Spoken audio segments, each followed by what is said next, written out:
Tu viens participer à un concours de résolution d'énigmes. L'animateur du jeu télévisé te montre la première énigme à laquelle tu devras répondre. Regarde bien l'image. À ton avis, qui sera capable de franchir la ligne ?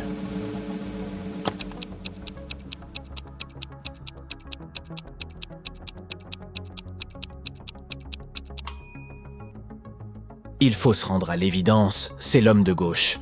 Même s'il a l'air d'avoir du mal à porter des choses aussi lourdes, le poids est équitablement réparti entre ses deux mains. Il devrait donc s'en sortir sans problème. Pour ton prochain défi, l'animateur du jeu télévisé te montre une image de bateau en train de couler.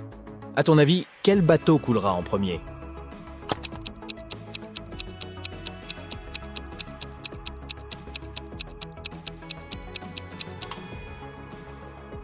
Le premier bateau est percé de 2 trous, mais il y a beaucoup moins d'eau à l'intérieur. Le second bateau n'a qu'un seul trou, mais regarde la quantité d'eau qui s'est déjà infiltrée dedans. C'est clairement le deuxième bateau qui va couler en premier.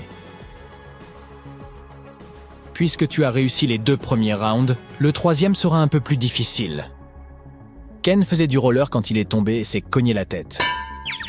Il se réveille à l'hôpital où 3 Barbies l'attendent. Regarde attentivement l'image. Peux-tu deviner quelle Barbie est bel et bien la petite amie de Ken ?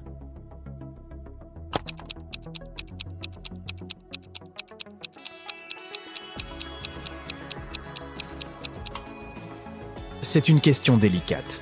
Il ne peut s'agir de la troisième Barbie, car la vraie Barbie ne ferait jamais de clin d'œil à Ken. C'est généralement lui qui cherche à la draguer.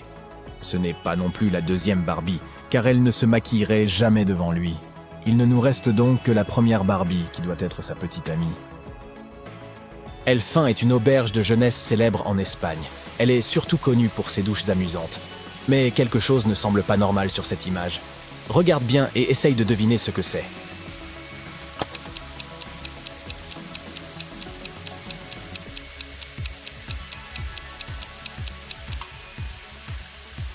La femme de droite presse une bouteille de ketchup au lieu d'une bouteille de shampoing. C'est vraiment bizarre, non ? Pour les épreuves finales, l'animateur a choisi quelques énigmes écrites pour toi. La première est la suivante. Je parle sans bouche et j'entends sans oreille. Suis-je un microphone, un téléphone ou un écho ? Qu'en dis-tu ?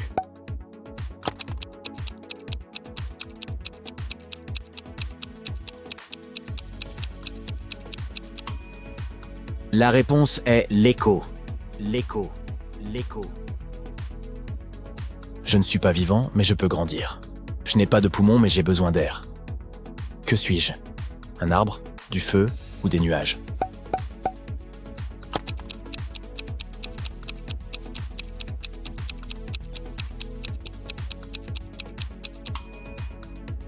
La bonne réponse est le feu. Bravo à tous ceux qui ont vu juste. Carole a été invitée à une fête d'Halloween dans une maison abandonnée. Ses amis lui ont demandé si elle était prête à relever un défi et elle a dit oui. Bien vite, elle s'est retrouvée enfermée dans une pièce. Dans cette pièce, il y a une porte et 3 interrupteurs à côté. Derrière la porte, il y a un placard vide avec rien d'autre qu'une ampoule. Sa tâche consiste à trouver l'interrupteur qui commande l'ampoule à l'intérieur du placard. Elle peut actionner les interrupteurs comme elle le souhaite. Mais dès qu'elle ouvre la porte, elle ne peut plus toucher les interrupteurs. Après quelques minutes de réflexion, elle y parvient. Comment Carole a-t-elle fait ?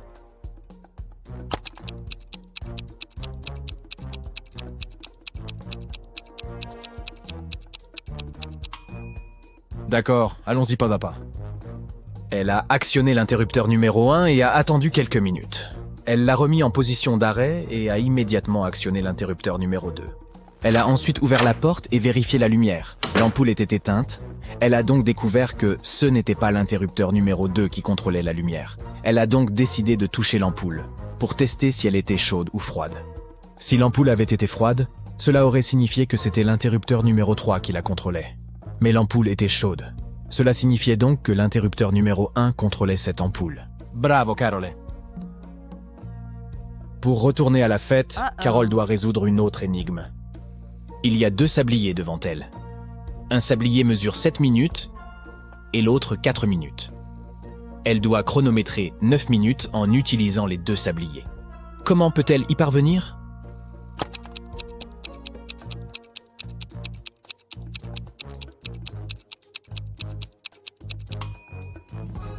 Tout d'abord, elle doit tourner les deux sabliers en même temps. Lorsque le sablier de 4 minutes s'est achevé, il reste encore 3 minutes sur l'autre.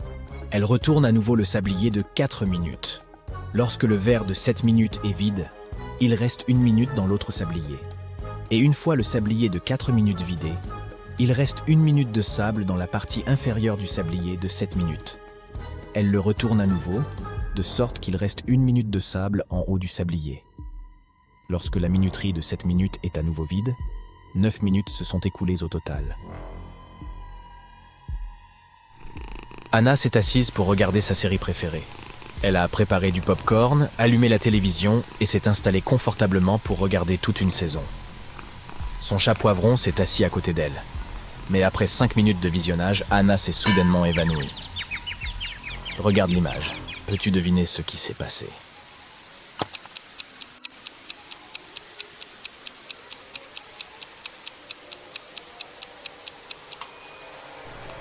Le chat d'Anna, Poivron, a pris peur en entendant un bruit sourd provenant de la télévision. Il a sauté sur Anna et lui a fait une peur bleue. C'est pourquoi elle s'est évanouie.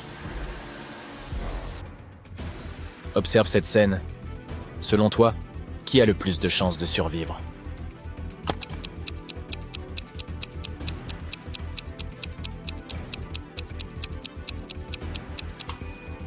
Ces 2 hommes ont l'air bien coincés là-dedans. Mais la femme à droite a peut-être une chance.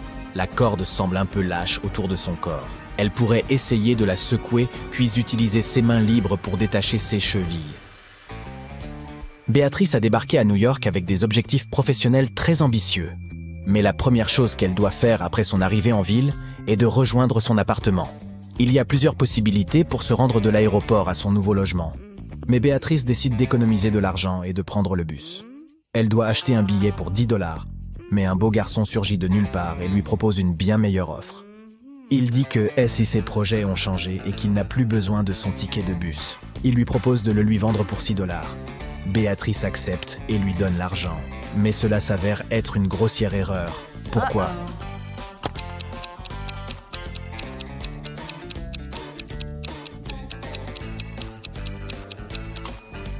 Regarde la date actuelle sur l'écran du distributeur automatique. Et maintenant, vérifie la date sur le ticket. Le billet que l'homme a vendu à Béatrice a expiré il y a plus d'1 mois. Finalement, Béatrice réussit à arriver à Manhattan et à trouver son appartement. Elle partage un logement avec 3 autres femmes. Béatrice se présente à elle et va s'installer dans sa chambre. Elle laisse ses affaires sur son lit et va prendre une douche. En sortant de la douche, Béatrice s'aperçoit que son ordinateur portable a disparu. Furieuse, elle décide d'interroger toutes les nouvelles colocataires. Sarah affirme qu'elle était sortie pour aller se chercher une tasse de café.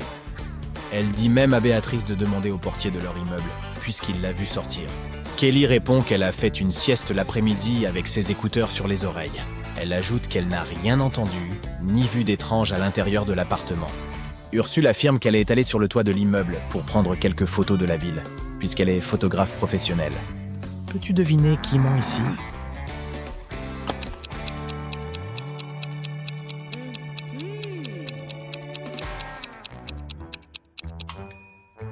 C'est Ursule. Si tu remarques le panneau dans le hall d'entrée, le bâtiment interdit strictement aux gens d'accéder au toit du bâtiment. Alfred est top modèle et il vient de décrocher le job de SAS Rêve. Le plus grand magazine du pays l'a invité à faire la couverture de son dernier numéro. Le jour de la séance photo, il arrive tôt au studio. Après avoir fini de se coiffer et de se maquiller, il se regarde dans le miroir et pousse un cri. Oh non! Sa peau est toute rouge. On dirait qu'il souffre d'une grave éruption allergique. Il appelle toutes les assistantes qu'il a vues plus tôt dans la journée pour les interroger. Amy, l'assistante du photographe, affirme qu'on lui a dit qu'Alfred était allergique aux cacahuètes et qu'elle s'est donc assurée de n'acheter que des encas sûrs. Boris, le maquilleur, dit qu'il n'a pas touché à la nourriture d'Alfred. Il prétend que, juste après avoir terminé son travail, il est parti pour une pause café. Marie, la femme de ménage, déclare qu'elle sait à quel point les mannequins peuvent être sensibles. C'est pourquoi elle n'a utilisé que des produits biologiques et hypoallergéniques pour nettoyer sa loge. Alfred comprend tout de suite qui a contribué à son éruption cutanée. Peux-tu le deviner toi aussi ?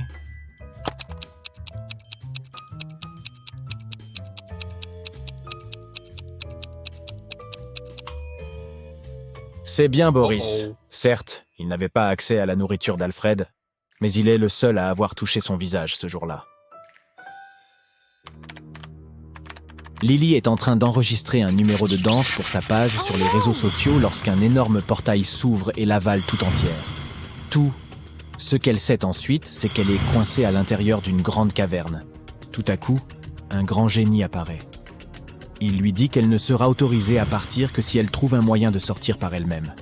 Dès qu'il disparaît, elle voit qu'il y a 3 boutons sur le mur. Un bouton rouge, un bouton jaune et un bouton vert. Sur le sol, il y a une note sur laquelle on peut lire ARLBNO YSRUOG PPEOUE UUETR. Elle appuie sur l'un des boutons et parvient à ouvrir une porte cachée dans le mur. Peux-tu deviner quel bouton elle a choisi ?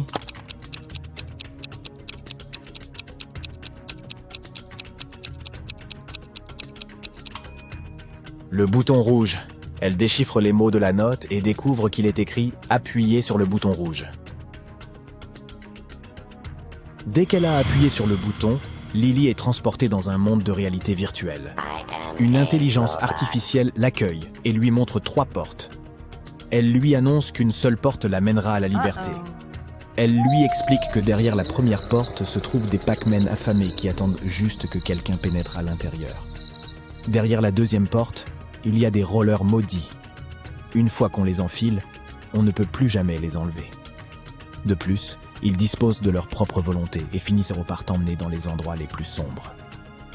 Derrière la dernière porte, il y a des créatures volantes et velues avec des yeux laser qui brûlent tous ceux avec quoi ils entrent en contact. À ton avis, quelle porte Lily devrait-elle emprunter pour s'échapper ?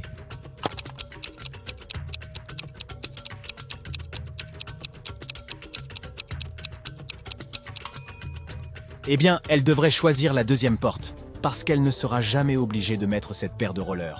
Elle peut tout à fait passer devant eux et retrouver sa liberté. Pendant son absence, Lily a remarqué que quelqu'un avait volé son ordinateur portable. Il s'y trouvait tout le contenu de SC, réseaux sociaux. Elle s'est dit que ça devait être l'un de ses colocataires. Alors elle a décidé de jeter un coup d'œil dans la maison pour essayer de le retrouver. Regarde ces images. La première chambre appartient à Jill. La deuxième appartient à Rachel. Et la troisième appartient à Amy. Peux-tu trouver qui a volé l'ordinateur portable de Lily ?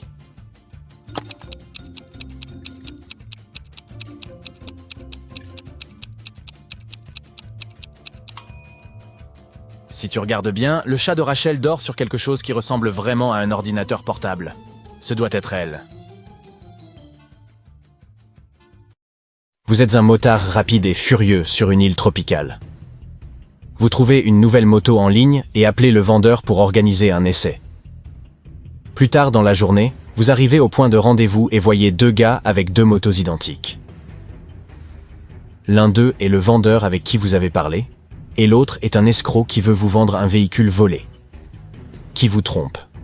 Réfléchissez bien et n'hésitez pas à laisser votre réponse dans les commentaires.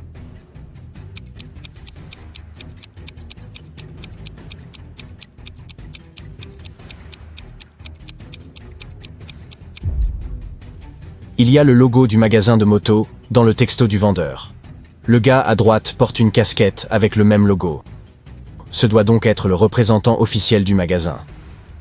Par conséquent, le gars à gauche est un escroc. Félicitations, la moto est maintenant à vous. Vous prenez la route et traversez le quai. Soudain, vous apercevez 3 personnes. Qui sauverez-vous en premier ? Dites-nous tout dans les commentaires.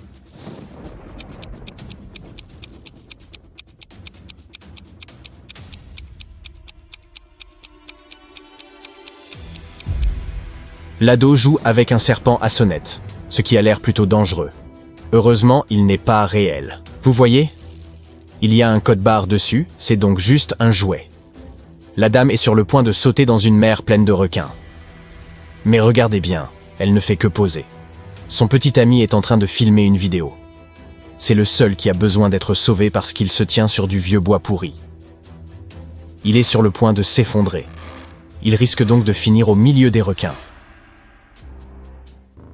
Vous sauvez la journée et continuez votre chemin. Oh non, la route principale est fermée pour travaux. Vous n'avez donc que 3 options pour rentrer à votre bungalow. Le premier parcours est une célèbre route en spirale connue pour ses éboulements. La deuxième route est plate, mais elle traverse une jungle pleine de crocodiles. Et la troisième route est à moitié inondée car elle passe par un ancien marais maudit. Quelle voie choisirez-vous pour rester en vie? Partagez votre réponse dans les commentaires ci-dessous.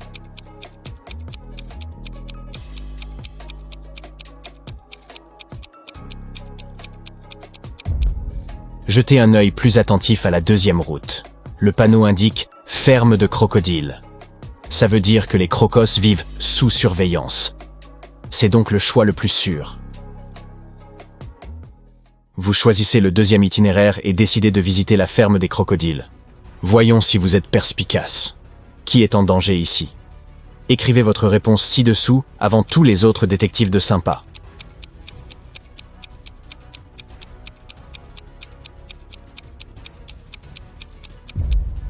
Cette touriste a franchi la barrière.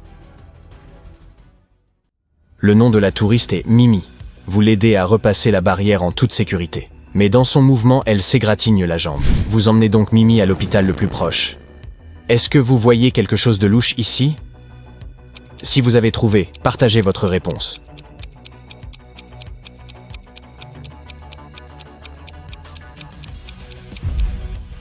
Facile comme bonjour.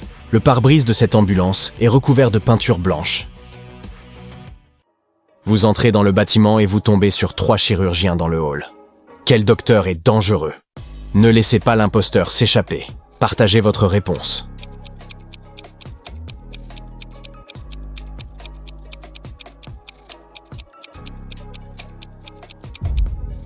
Le premier médecin dort, mais peut-être est-il simplement fatigué après une longue journée. La deuxième femme ne porte pas de gants. Mais ce n'est pas un crime, c'est sa pause café. En revanche, les ongles de la troisième femme sont trop longs et sophistiqués pour le travail de chirurgien. Et elle a apporté une seringue dans le hall. Ce n'est pas très hygiénique. Le médecin emmène Mimi. Vous décidez de vous promener dans l'hôpital et vous tombez sur la scène suivante. 2 grands ennemis, Jia et Kai, se réveillent simultanément dans une des chambres. Tous deux saisissent immédiatement des ciseaux et tentent de couper la perfusion de l'autre. Qui a le plus de chances de survivre? Réfléchissez et donnez votre réponse dans les commentaires.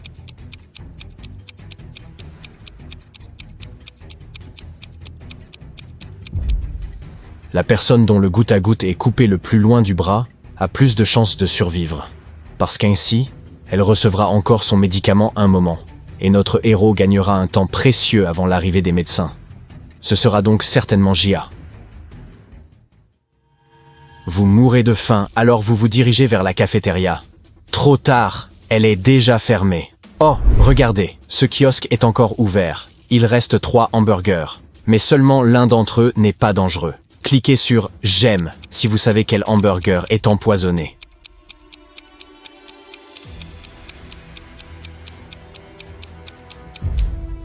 D'après l'étiquette, le premier hamburger a été cuit il y a 5 jours. Non merci. Le troisième a été préparé aujourd'hui, mais il y a une mouche sur la viande. Les mouches peuvent propager des maladies. Seul le deuxième hamburger, qui est emballé dans du film alimentaire, est une option sûre. Vous avez une meilleure réponse, n'hésitez pas à la partager. Le lendemain, vous vous rendez dans un salon pour vous faire couper les cheveux. Hélas, l'un de ces coiffeurs est un maniaque. Écrivez votre réponse dans les commentaires si vous pouvez deviner qui.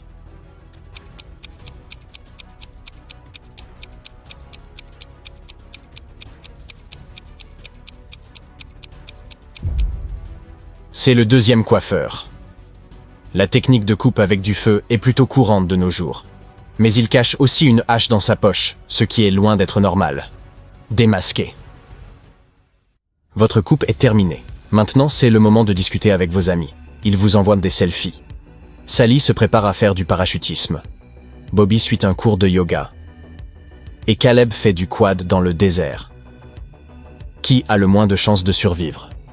Cliquez sur j'aime sous la vidéo si vous connaissez la réponse.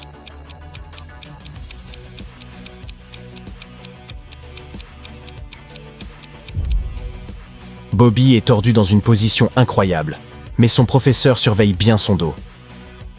Les scorpions ne représentent aucune menace pour Caleb, à moins qu'il ne descende de son véhicule. Mais regardez la photo de Sally.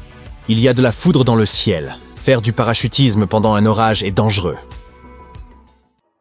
Vous vous promenez dans la jungle et tombez sur 3 bananiers. L'un d'entre eux est toxique. Lequel d'après vous?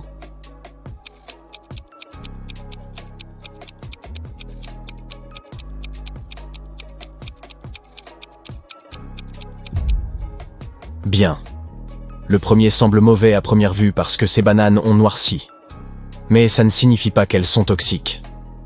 Le 3e bananier a le moins de bananes. Cela veut donc sans doute dire que les gens étaient impatients de les manger. Mais regardez sous le 2e arbre. Quelqu'un a cueilli une banane, en a pris une bouchée, puis l'a simplement laissée tomber par terre. C'est louche. Ce bananier doit être dangereux. Si vous avez un avis différent, partagez-le dans les commentaires. Le soir, vous vous rendez à la fête foraine. 3 dames veulent danser avec vous. Malheureusement, une seule d'entre elles est une partenaire sûre. Lesquelles sont dangereuses selon vous? Réfléchissez bien et n'oubliez pas de partager votre réponse dans les commentaires.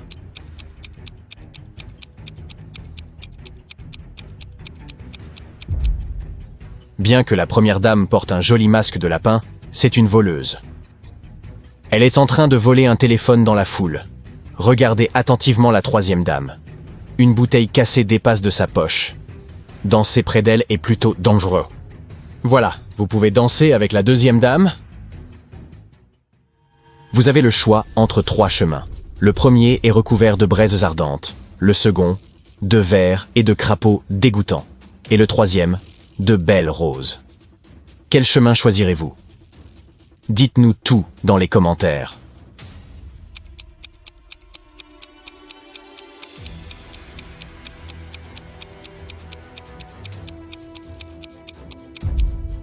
Les braises chaudes peuvent traverser vos semelles, et les épines de rose égratigner votre peau. Le 2e chemin est donc la meilleure option. Ces créatures ne représentent aucune menace pour vous. Ces 2 chefs cuisinent sur du feu. L'un d'eux est en danger. Si vous savez déjà qui, dépêchez-vous de partager votre réponse dans les commentaires.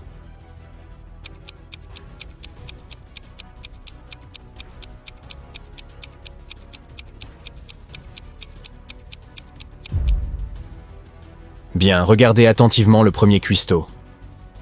Son écharpe fume déjà. Elle est sur le point de s'enflammer. Sonnez l'alarme. Le lendemain, vous allez vous promener sur la plage. Il y a une douche sur le rivage. Vous apercevez 3 gars qui se rincent après avoir nagé dans la mer. Qui allez-vous sauver?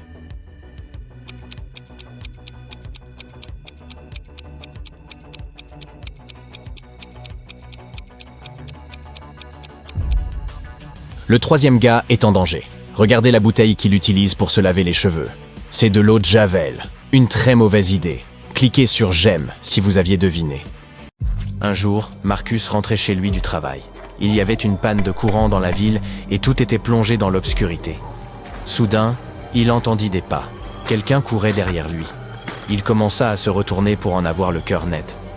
Et c'est à ce moment précis qu'il perdit connaissance. Marcus reprit ses esprits dans une cave, faiblement éclairée par plusieurs bougies. 3 portes se trouvèrent devant lui. Derrière la première porte, des zombies affamés attendaient leur prochain repas. Derrière la seconde porte, un incendie faisait rage. Et la 3e porte menait à un enchevêtrement de fils électriques dénudés. Vous êtes à présent la seule personne en mesure de sauver Marcus. Écrivez immédiatement dans les commentaires quelle porte il devrait choisir.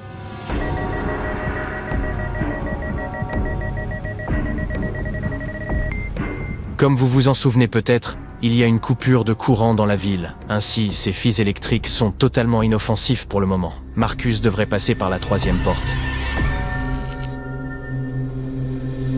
Étrangement, notre homme s'est soudain retrouvé dans un salon de coiffure. Après avoir scruté la scène qui se jouait sous ses yeux pendant un moment, il a réalisé qu'un des clients courait un grave danger.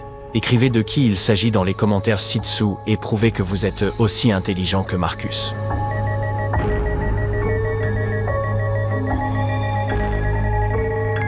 Marcus a remarqué que le coiffeur aux cheveux roux avait confondu un spray d'insecticide avec une bombe de lac, mais dès qu'il a ouvert la bouche pour avertir le client, toute la pièce s'est volatilisée.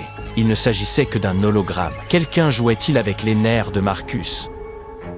Le cauchemar ne s'est pas arrêté là. Lorsque Marcus voulut tourner au coin de la rue, une rafale de vent glacial le frappa au visage. Il se trouvait dehors en t-shirt et en plein hiver. Derrière lui, il n'y avait aucun bâtiment, juste quelques congères et des arbres lugubres. Marcus ne pouvait que continuer d'avancer. 3 chemins s'offraient à lui. Mais celui de gauche menait à travers la tanière de loups affamés. Pour suivre celui du milieu, Marcus devrait se faufiler à travers une famille d'ours. Et le chemin de droite passait par un lac gelé, recouvert d'une fine pellicule de glace. Notre homme était frigorifié. Aidez-le dans les commentaires aussi vite que vous le pouvez.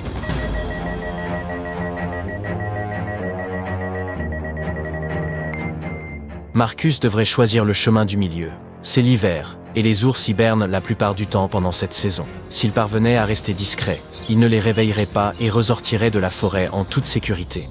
Et en effet, Marcus parvint à échapper au danger et repéra bientôt une maison cachée parmi les arbres. Mais ce n'est qu'après son entrée qu'il réalisa qu'il s'agissait là d'une maison très étrange.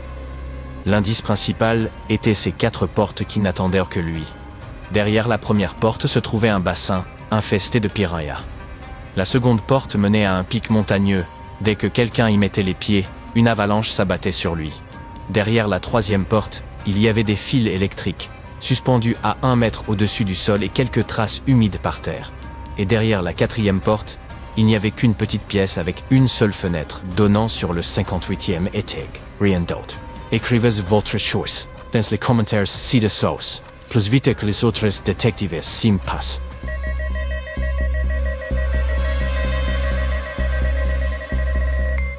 Marcus devrait passer par la 3e porte. Étant donné que les fils n'effleurent pas réellement le sol, notre héros serait capable de se courber et de ramper jusqu'à la sortie opposée. Malheureusement, la personne qui persécutait Marcus n'avait aucune intention de lui faciliter la vie. La porte menant hors de la pièce était verrouillée et le verrou présentait 4 serrures. Il y avait aussi 4 clés accrochées au mur à côté. Si Marcus voulait sortir de la pièce, il devrait assortir chaque serrure à sa clé. Si vous pouvez l'aider à résoudre cette tâche difficile, écrivez « Je peux le faire » en dessous de la vidéo.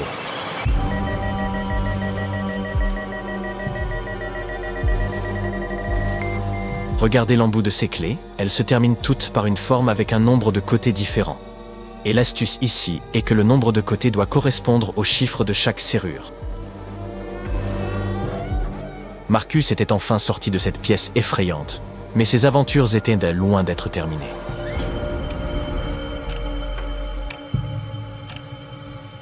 De tous les endroits possibles, il fallut qu'il se retrouve dans la cantine d'une prison. Pour échapper à ses détenus, il lui fallait déterminer lequel d'entre eux était le plus riche.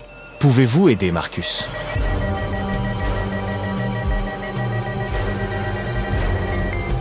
L'homme à gauche est cuisinier, c'est pour cela qu'il a un repas particulier. Le prisonnier du milieu a des bijoux en or, mais il est peu probable qu'il puisse beaucoup l'aider en prison. Quant à l'homme de droite, il a un smartphone caché dans sa poche. Et en prison, un tel engin signifie la possibilité de communiquer avec le monde extérieur. Il devait donc être le plus influent et le plus riche d'entre eux. Mais si vous n'êtes pas du même avis, écrivez votre opinion dans les commentaires.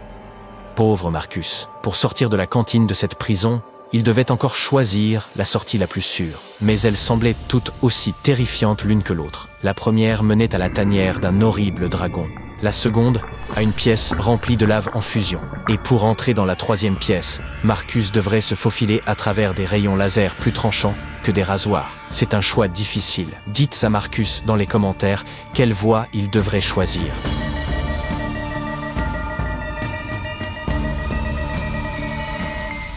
La façon la plus sûre serait probablement d'essayer de se faufiler par la 3e sortie. Ce ne sera pas une promenade de santé, mais au moins, ces rayons laser ne bougent pas. Le prochain endroit où Marcus se retrouva était une arène de combat. Apparemment, la force mystérieuse qui se jouait de lui avait décidé de pimenter les choses. 3 créatures attendaient d'autres héros, et il lui fallait affronter l'une d'entre elles pour survivre. Le premier monstre avait la tête d'un serpent à sonnette, et le corps d'un furet géant. Le second avait le corps d'un gorille et la tête d'un alligator. Et la troisième créature avait le visage et le corps d'un grand requin blanc, ainsi que la queue et les griffes d'un ours. Quel monstre Marcus devrait-il choisir? Partagez votre sagesse dans les commentaires.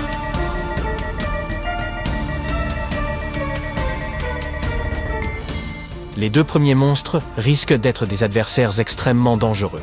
Imaginez à quel point le serpent furet pourrait être agile et venimeux, et le gorille alligator est certainement trop fort pour que Marcus le batte. Quant au requin ours, étant donné que les requins ont des branchies et ne peuvent pas respirer sur terre, Marcus n'aura qu'à prendre son mal en patience, et le problème devrait se résoudre de lui-même. Une fois tout terminé, Marcus fut transporté dans une pièce faiblement éclairée. Une famille, à l'allure étrange, se tenait devant lui. Marcus devait déterminer quel membre de cette famille était possédé par un fantôme. Étant de nature perspicace, il trouva rapidement la réponse. Et vous, à quel point êtes-vous observateur? Dites-le nous dans les commentaires.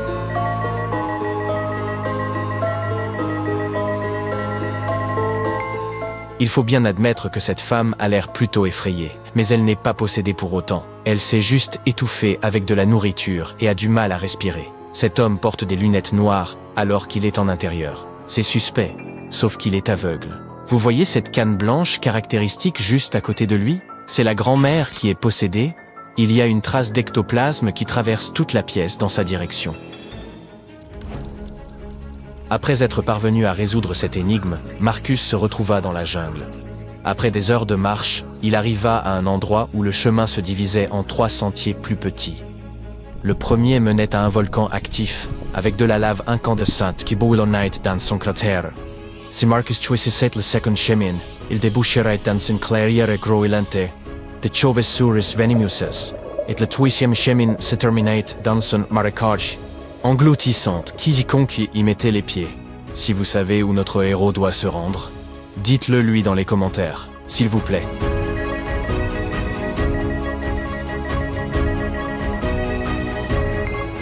Marcus choisit le deuxième chemin, puisque la plupart des chauves-souris ne s'animent que pendant la nuit. De plus, elles n'attaquent presque jamais les humains. Il se retrouva ainsi chez lui, dans son propre lit. Était-ce juste un rêve aussi effrayant que détaillé? Dites-nous ce que vous en pensez.